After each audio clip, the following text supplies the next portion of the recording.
L'affaire des prêts en devises étrangères est née en réalité de la problématique qu'ont rencontré les emprunteurs concernés avec ces prêts. Il se trouve que dès la fin des années 90, les banques, enfin un certain nombre de banques, ont commercialisé massivement ce type d'emprunt auprès d'emprunteurs qu'ils soient frontaliers ou non frontaliers, ces emprunts ayant une particularité, c'était que le capital prêté l'était en francs suisses, avec des taux d'intérêt qui pouvaient à l'époque apparaître comme intéressants, et ensuite ils étaient soit remboursés en francs suisses, soit remboursés en euros selon les revenus des emprunteurs concernés. Or, cette différence de monnaie entre le capital prêté, ce qu'on appelle la monnaie de compte, et la monnaie de remboursement, ce qu'on appelle la monnaie de paiement, c'est cette différence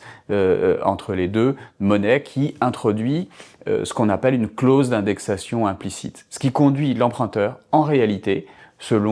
avec des modalités assez différentes selon le type d'emprunt, mais sans rentrer dans le détail de la complexité technique de ces emprunts, il n'empêche que chaque emprunteur s'est retrouvé face à la réalisation de ce qu'on appelle un risque de change. Dès lors que la monnaie suisse s'appréciait par rapport à la monnaie européenne, l'euro, eh bien le différentiel conduisait l'emprunteur à rembourser bien plus que ce qu'il avait emprunté.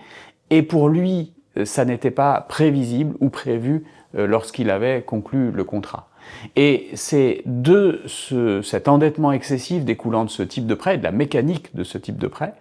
qu'est né les affaires liées à ce type d'emprunt, parce que les emprunteurs concernés, les consommateurs concernés, des milliers de ménages souvent moyens pris dans une spirale d'endettement excessive, eh bien, ont cherché à sortir de ces emprunts.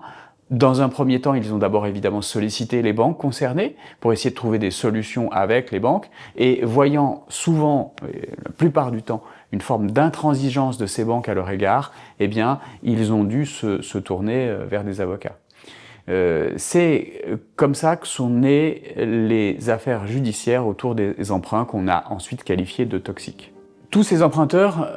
qui se sont donc retrouvés pris au piège de ces emprunts toxiques avec un endettement qui ne cessait d'augmenter, qui parfois les conduisait à la ruine, eh bien, ont donc cherché des solutions judiciaires. Et c'est dans ce cadre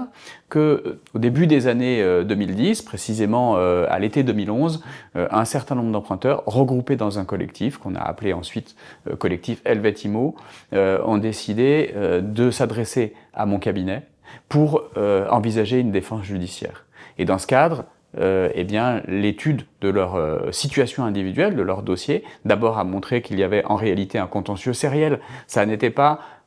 50 emprunteurs isolément qui s'étaient trompés, c'était une affaire collective avec une pratique bancaire qui était pour eux, qui les avait conduits à souscrire un emprunt en méconnaissance de ce que c'était réellement pour eux. Et c'est dans ce cadre-là que nous avons mis en place une défense spécifique à ce type d'action de masse. Et a débuté l'affaire qu'on a appelée Helvetimo, impliquant la banque BNP Paribas Personal Finance, qui avait en réalité, et ça nous l'avons appris évidemment plus tard, commercialisé ce type d'emprunt à plus de 4500 emprunteurs, de manière avec des démarchages pour qu'ils puissent souscrire ce type d'emprunt. Dans ce cadre-là, nous avons mis en place un certain nombre de procédures judiciaires, principalement une procédure pénale visant la méthode de commercialisation employée par la banque, qui nous a semblé dès le début de nature à tromper les emprunteurs. C'est d'ailleurs ce qu'a reconnu la justice en plusieurs temps, mais avec une instruction judiciaire qui a duré plus de 5 ans, entre 2013 et 2018. Ensuite, de quoi un procès pénal un peu inédit a été organisé à Paris, ce qui a permis à plus de 2000 consommateurs d'obtenir gain de cause, d'être indemnisés, d'être reconnus dans leur qualité de victimes et de pouvoir ensuite envisager plus sereinement la sortie de ces prêts. Cette première condamnation de la banque BNP en 2020 a été suivie en appel d'une deuxième condamnation, d'une confirmation par la Cour d'appel à la fin de l'année 2023. Ça, c'est pour la procédure pénale qui a permis de reconnaître que la méthode de commercialisation employée par la banque BNP Paribas Personal Finance n'était pas conforme aux exigences des pratiques commerciales du Code de la consommation. S'en est suivi un autre contentieux en parallèle qui était là centré sur la validité de ce type de prêt. Savoir si les prêts en devises étrangères pouvaient, dans notre système juridique, être valables ou et à quelles conditions ces prêts pouvaient être valables. Et ce débat judiciaire qui a là aussi duré un certain nombre d'années, puisque nous avons dû évidemment faire valoir un certain nombre d'arguments juridiques,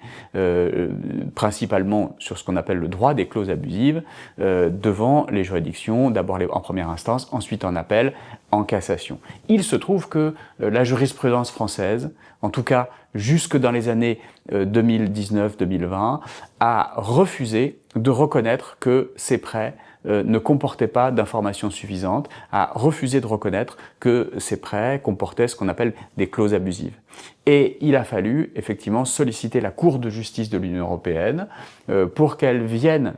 livrer son interprétation des règles de droit applicables, les règles de droit applicables sur le fondement de la directive européenne relative aux clauses abusives, cette directive européenne qui date de 1993, qui a été transposée en droit français en 1995, a vocation à éradiquer dans les contrats conclus entre un professionnel, notamment une banque, et un consommateur, notamment un emprunteur, à éradiquer les clauses qui vont introduire ce qu'on appelle un déséquilibre significatif entre les droits et les obligations du consommateur et de la banque, au détriment bien sûr du consommateur. Et l'idée qui s'est fait jour et que nous avons défendue jusque devant la Cour de justice de l'Union européenne, c'était que les prêts en devises étrangères, lorsqu'ils ne comportaient pas une information suffisante sur l'existence du risque, sur l'importance du risque économique, sur le risque d'endettement excessif par exemple, eh bien, sans ce type d'information qui devait être complète, poussée, eh bien, sans ce type d'information, les prêts comportaient des clauses abusives. C'est ce que nous avons fait reconnaître par la Cour de justice de l'Union européenne, qui, le 10 janvier 2021, a rendu une série de décisions qui font jurisprudence désormais et qui fixent un standard de protection du consommateur dans ce type de prêt. Fort de cette jurisprudence européenne, nous avons ensuite pu défendre l'ensemble des emprunteurs qui nous avaient confié leur dossier. Nous avons ensuite pu, devant les juridictions nationales, en premier lieu devant la Cour de cassation, eh bien, défendre que la jurisprudence française devait appliquer cette jurisprudence européenne au cas d'espèce des emprunteurs concernés. Et c'est dans ce cadre-là qu'à partir de 2022, en mars et en avril, la Cour de cassation française, par une série d'arrêts, a reconnu que l'information qui était fournie aux consommateurs dans ce type de prêt était insuffisante. Et un certain nombre de critères ont été fixés sur ce type d'information. Ensuite de quoi, à partir de ces arrêts de mars et avril 2022, eh bien, l'ensemble des juridictions françaises saisies de ce type de litige ont donc pu annuler ce type d'emprunt. Donc il a fallu plus d'une dizaine d'années, presque une quinzaine d'années, pour établir un standard juridique qui puisse, une jurisprudence qui puisse protéger les consommateurs de ce type d'emprunt. La particularité du cabinet, c'est d'avoir dans le cadre de ces actions de masse, développer une expertise toute particulière pour faire en sorte que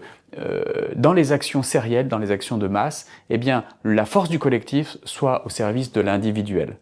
De telle sorte que chaque procédure individuelle est défendue individuellement, en fonction des caractéristiques, la situation de chaque client du cabinet est pris en compte, mais bien sûr, il va profiter de la force du collectif, notamment pour mettre en place des stratégies judiciaires affinées, toujours mieux renseignées, toujours mieux documentées et avec une haute valeur juridique avec toujours un haut niveau d'expertise juridique sur chaque procédure. Et c'est véritablement ce sur quoi nous travaillons depuis des années, fort maintenant d'une expérience de plus de 15 ans dans ce type d'action. Nous avons poursuivi notre travail. Nous conduisons par exemple, au-delà des actions sérielles, des actions de groupe au profit de certaines associations de consommateurs agréés et dans de multiples secteurs. Le droit bancaire, bien sûr, avec les prêts toxiques, mais aussi dans l'affaire dite, par exemple, du Dieselgate, où nous défendons un certain nombre de consommateurs touchés par ce scandale, et encore dans d'autres types de procédures, dès lors qu'il est nécessaire de défendre un groupe de consommateurs placés dans une situation similaire. Le cabinet Constantin Vallet que j'ai fondé en 2005 compte aujourd'hui 3 associés, dont Hugo Delage et Paul Liendecker qui m'accompagnent, et fort d'une équipe de 3 collaborateurs et 2 assistantes. Notre activité est tournée vers le contentieux des affaires et les contentieux de masse. Et nous avons évidemment développé particulièrement la défense des emprunteurs en devises étrangères et désormais bien sûr les frontaliers qui sont particulièrement touchés par ce type d'emprunt.